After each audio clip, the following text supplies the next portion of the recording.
This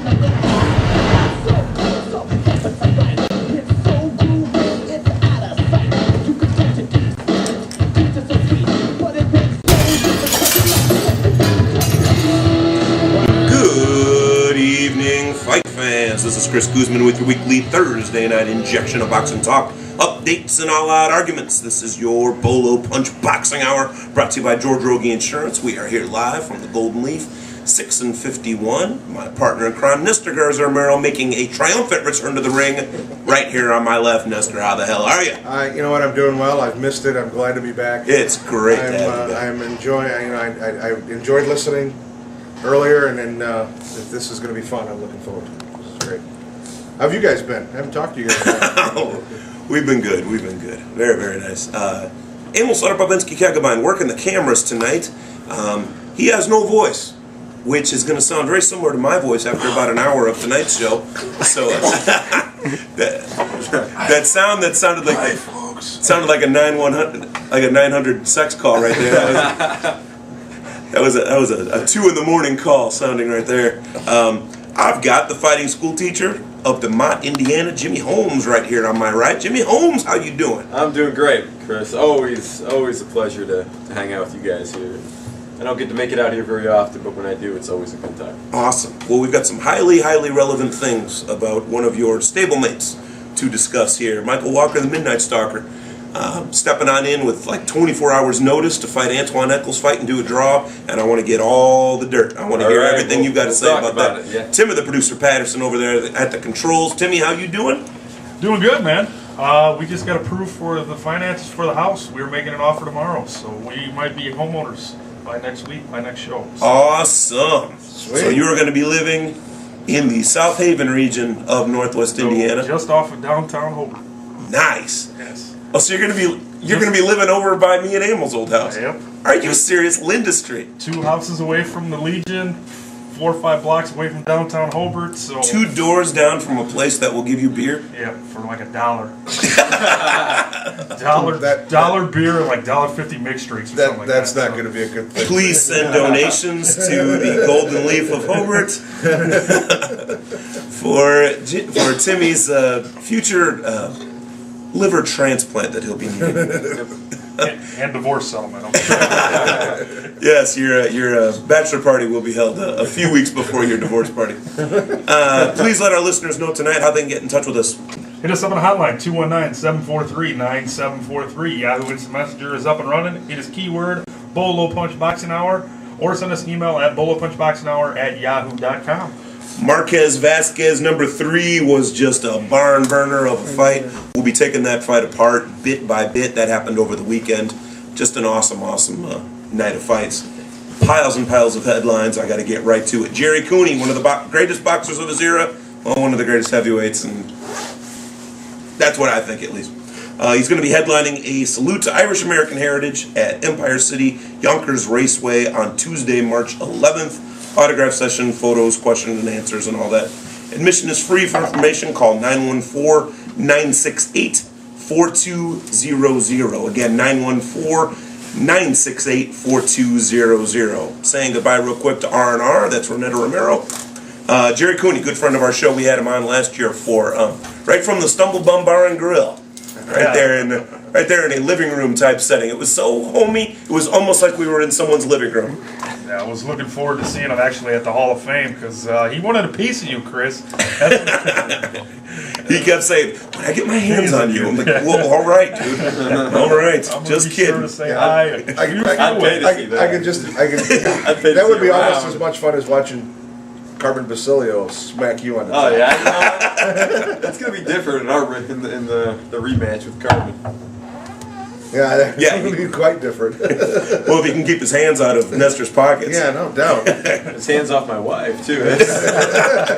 We all have troubles doing that. Carmen. By the way, I have some of your wife's jewelry still in my car. Back to you. Well, isn't it good to be back together again, kids? This is so much fun being at home listening to it on the computer. Well, Juan the Baby Bull Diaz, who is going to be fighting Nate the Galaxy Warrior Campbell this Saturday night in Mexico on the undercard of San Peter. beating the stuffing out of Oleg Moskeyev for the championship. Juan Diaz fighting Nate Campbell. It was just announced that Don King has stopped. He is no longer going to be representing and promoting Juan Diaz, which officially, unofficially, however way you slice it, when we talked to Juan Diaz 2 months ago, live here on this show, he said, and I quote, "It's time for me and Don King to split ways anyway." So this shouldn't really come as a big shock. He referred to, now Juan Diaz was very respectful of Don King, but he did say right here on Bola Punch airwaves that it simply wasn't working because Don King is too much of a businessman, and the unified lightweight champion of the world needs a little bit more grooming than just business decisions being thrown his way. So Don King will always be Don King. Juan Diaz is probably going to stay unified lightweight champion for a good while. They're probably better off without each other. Tavoris Cloud, 17-0 with 16 wins by knockout, is going to be returning to Chicago on March 28th against Mike Wood, who is 19-6-1 with 11 knockouts, 12-round main event at the Aragon Brawl Room.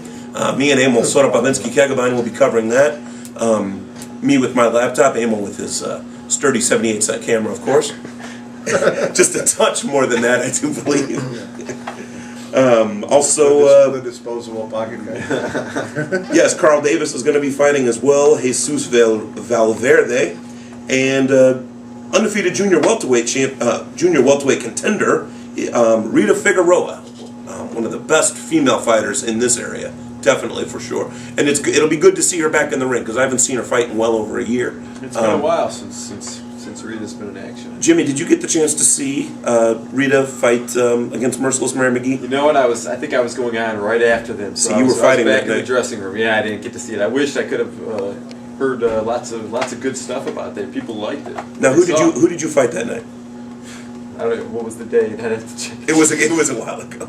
It was a night that you won, so I know when it wasn't. Yeah, I don't Oh man. That was a low blow. I'm sorry. It's been great. It's great to be back. Great to be back here. I know that it was not June 7, 8, 9, or 10. I know of last year. I have to think back. Your lone defeat. It was definitely before that. Yeah.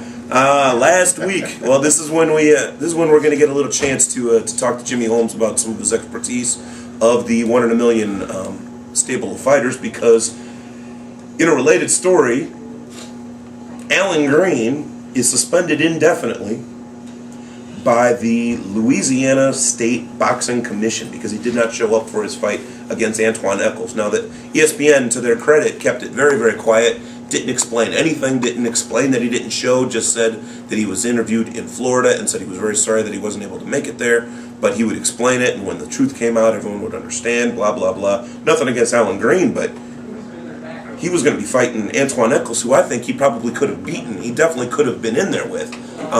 Instead, they had to scramble to find a last-minute replacement. And when I say last minute, I'm talking under 48 hours, probably closer to 24 hours. And undefeated middleweight contender right now moved up a couple of pounds to super middleweight in the form of one Chicago native, Mr. Michael Walker, the Midnight Stalker, who fights out of Maryville very often on your cards. Right. Or you fight on his cards, or however we want to call it. You guys are on the same cards. Quite often. Pretty regularly, actually. That fight ended up going to a draw. You saw the fight, Jimmy. Take us through it. It's always interesting to take a look. This is Michael's chance of really stepping up in class. Antoine Eccles has been in there with everybody. Bernard Hopkins, tons of guys, and it was the moment. Okay, is he going to stand in there with like a deer in the headlights, and get whacked out of there, or is he going to show that he's got the heart and got the skills and determination to go on and be a future champion? And Michael impressed the hell out of me. that night. He, I see the way the guy trains and sparring with him before and this and that. He's a tough guy, and we all know that. But this was the point where he showed everybody, hey, 24-hour notice. Alan Green, you don't want to fight? Sure, I'll step in there. Yeah, that's no problem with me. I'm a fighter. I'll jump in there. And now he's got a draw with Antoine Eccles on a big stage. And it was a real close fight. The one judge had it way off, but Michael dominated the first part of the fight. You can see he was kind of winded a little bit in the middle round. Seemed like he was trying to conserve his energy. He came out strong at the end of the fight, too. So, great performance. I wish him the best. I had Michael Walker winning by 1 round. 1 round I did, too. Oh, very, very close fight. Very, very close. And we'll be talking a little bit more about that when we do the rundown after the first break. Mikkel Kessler does not want to fight Edison the Panther Miranda. Very interesting. I didn't know that these two were even talking about fighting. If Emil were sitting here and he had a voice, he'd be talking his tail off about this. Because I know he loves Edison Miranda. I know I do. And we go rounds about this guy all the time. Especially when Kelly Pavlik messed him over the way he did. Actually, I was at Jimmy Holmes' house the night that fight happened. That was awesome. But Mikkel Kessler, who was undefeated, came on up against Joe Calzaghe. I could not think of the name for some reason. That was a huge fight. Well, I had just said Kelly Pavlik, and I didn't want to make that mistake. So Mikkel Kessler against Joe Calzaghe, they talked about it, unification, 2 undefeated champions. Let's get this going. 40,000 people, and Calzaghe just blew him out. He totally outclassed him. Mikkel Kessler now looking for someone just under him. Well, who can he fight to get back in the limelight a little bit? And evidently there was some talk about him fighting Edison Miranda, and a quote from Edison Miranda. He says, "I have a message from Mikkel Kessler, or Kessler the Kitten as I call him, after he gave away his belts without a fight last year," said Miranda. "Joe Calzaghe is not going to fight you again. What more does he have to prove after he slapped you around for 12 rounds? The only way you're going to erase a loss like that from your fans' memories is if you beat a legitimate fighter like me, but you know you can't beat me. That's why you won't take this fight." And he says, "Just go ahead and retire." Wow. Now, Miranda, you've got quite a mouth on you, sir. Now, you don't have the greatest record lately. You did a year or two ago, but you've got a couple losses on your record. You are sort of the Mayorga of the heavier weights. Very brash, very loud, and very opinionated. I love you because of what you do in the ring, but the mouth, I'm not completely sold on just yet. I dig it, but is it helping the sport any with comments like this? I'd like to see Miranda fight. I'd like to see Miranda fight Kessler, and if the fight happens, I think it's going to be a bloodbath because those two are just going to kill each other. Well, we thought that Pavlik and Miranda was going to be a bloodbath too, and it only ended up being Miranda's blood. Yeah, true. So True. I like Kessler. Kessler's tough. I mean, he didn't have a very good showing against Calzaghe, but then nobody really has. Who has? Calzaghe is just that tough a fighter. Bernard's going to find out about that. Yes, he will. He will find out about that here soon. But I don't know.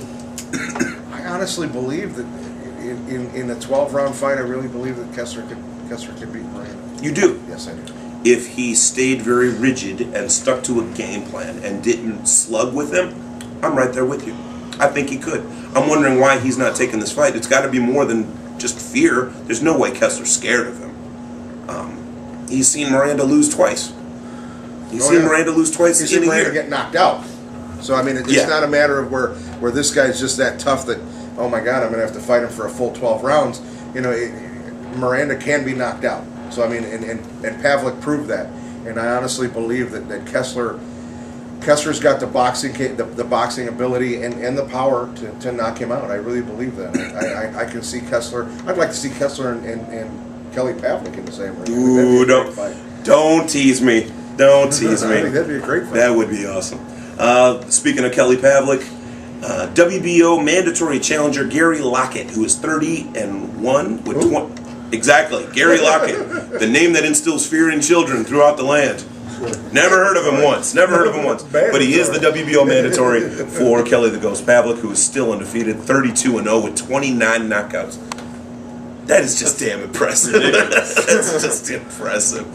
But he is Gary Lockett is the WBO mandatory challenger, and that's going to take place probably on June 7th, which means Kelly Pavlik will not be in the Hall of Fame to hang out with us, but he will be only, a couple hours away from us. So Saturday night, who knows, maybe he'll show up the next morning. I say that with bated breath. Yeah. It never happens. Yeah. If you fight during that weekend, chances are very good you're not going to be there for all Yeah, five odds are you're not coming down. But, oh well, our live broadcast will be June the 5th. That will be Thursday night. That will be from Graziano's, the greatest pizza this side of anywhere. And don't tell anyone in Chicago that I just said that. Let's take our very first break of the night. Some very legendary nights in Graziano's. You think? Things that our wives don't really feel like discussing all that much. And let's leave it at that. Timmy the Bruiser Badger will be taking our first break of the night here in just a second. Tonight we've got Riddick Big Daddy Bo. Cannot wait for that. Cannot wait for that. Riddick Bo is our special live exclusive interview tonight. Emil Sotopabinsky Kegelbein met him a couple weeks ago in Cicero and got the phone number, got all the digits, got us hooked up with him, and you are going to enjoy this. Let's take our first break of the night. We'll be right back with all the fights that got us through the week and the updates desk with Nestor Garza Romero, and then to our Riddick Bo interview. This is your Bullet Punch Boxing Hour, brought to you by George Rogie Insurance, www.hssp.ccsportsjuice.com.